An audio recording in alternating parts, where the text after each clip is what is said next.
Daily Devotion number 9, Luke14. It happened one Sabbath when he went for a meal at the house of one of the ruling Pharisees, and they were watching him closely and carefully. And there, in front of him, was a man who dropsy, and Jesus, asking the lawyers and Pharisees, "Is it lawful to heal on the Sabbath or not?" But they kept silent. And then he took hold of the man and healed him, and sent him on his way. Then he said to them, "Which of you, having a son or an ox that falls in a well, will not immediately pull him out on the Sabbath day?" And they were unable to reply of this.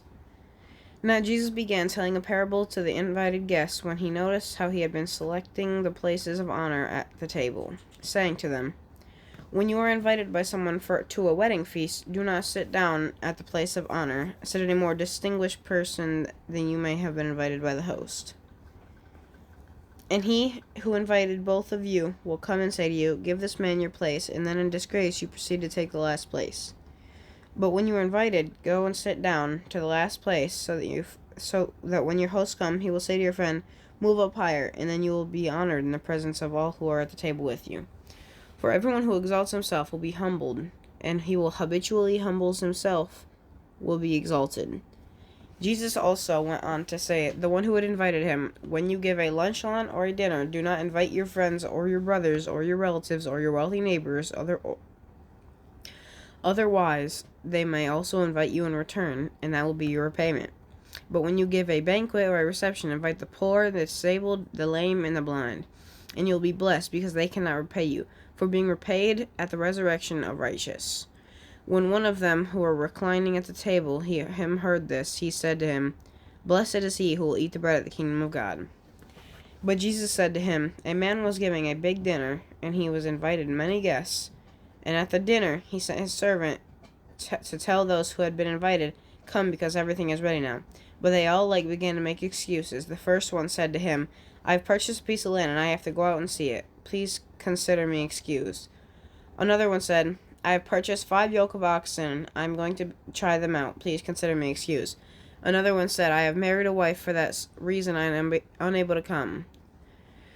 So the servant came back, reported to the master. Then at the head of the household became angry and said to his servant, 'Go quickly, find some people in the streets, in the lanes of the city, bring them here, and the poor and the disabled and the blind and the lame.' And the servant said, 'Sir, what you commanded has been done, and is still there is room.' Then the master told the servant, 'Go out into the highways and along the hedges, and compel them to come in, so that my house may be filled. For I tell you, not one of those who are invited in will taste my dinner.'"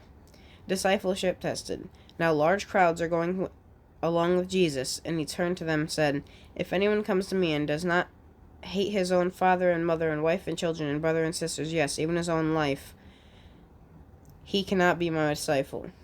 Whosoever does not carry his own cross and follow after me cannot be my disciple. For which of you, when he wants to build a watchtower, does not first sit down and calculate the cost to see if he has enough to finish it?